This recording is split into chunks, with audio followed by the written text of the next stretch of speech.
Hey everybody, it's Abishur Prakash, aka Mr. Geopolitics. In this episode of Predictable versus Unpredictable, we'll be looking at the US decision to begin revoking visas for Chinese students and what this means for the US China relationship.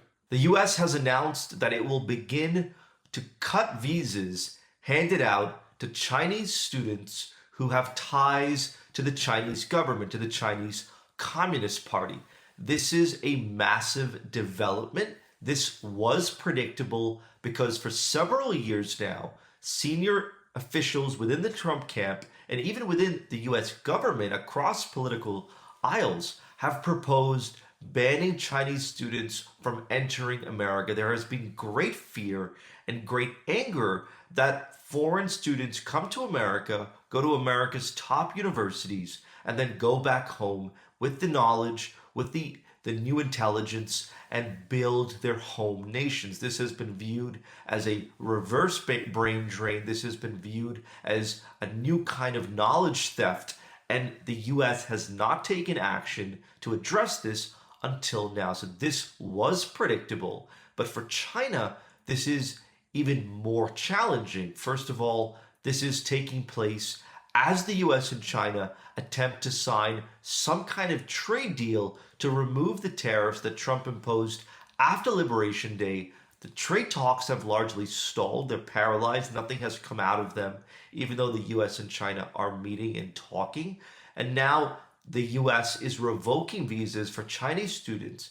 In tandem, the US is limiting the export of certain technologies to China. All of this will further shake the US China relationship and make a deal less and less likely. But there's another, perhaps more significant angle here, which is that the Chinese have depended on accessing American universities as a way to develop and rise. This has been one of the main pipelines that has fueled China's growth over the past decades. The idea that millions of Chinese over years can go to American universities, get the top knowledge, the top education, and then apply that back in China. This has been a pipeline, an artery, alongside foreign investment that has driven China's unbelievable growth and development. Now this is slowing down. Now the door is being shut to this. So for China, it's in a new awkward position, a new challenging position, which is how does it now fuel the next chapter of its growth if it cannot access US Ivy League universities unfettered? Now comes the unpredictable.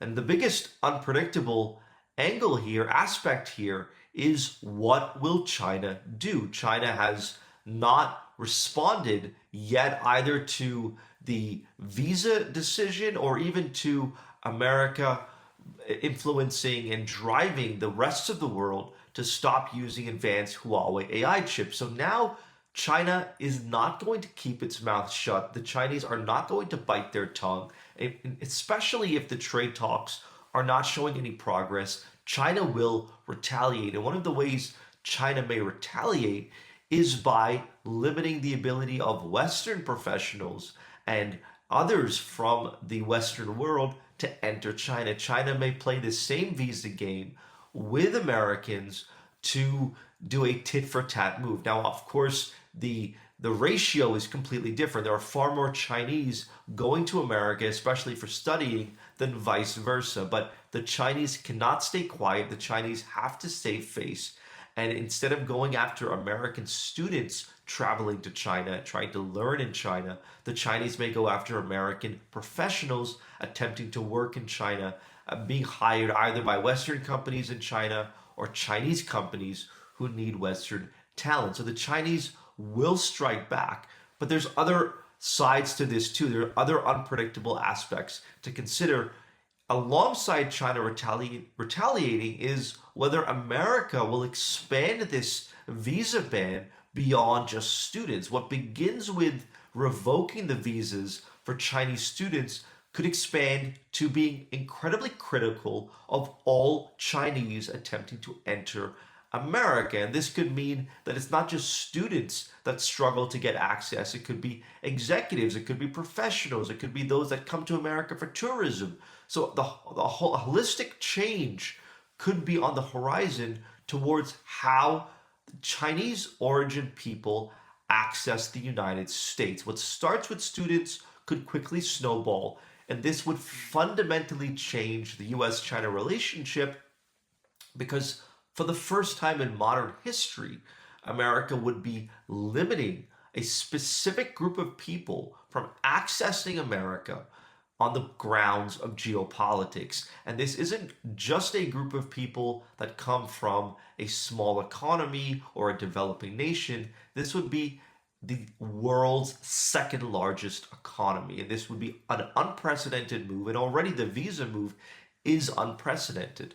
Third is whether other nations will now join America, particularly Western nations, and also impose similar restrictions on Chinese students. If other Western states are also fearful that Chinese students are coming into their countries, studying, and taking the knowledge back home, and that this is leading to economic decline, economic loss, then other Western states may follow America's suit, particularly Europe, particularly Japan, and also impose limits on how many visas are handed out and to whom.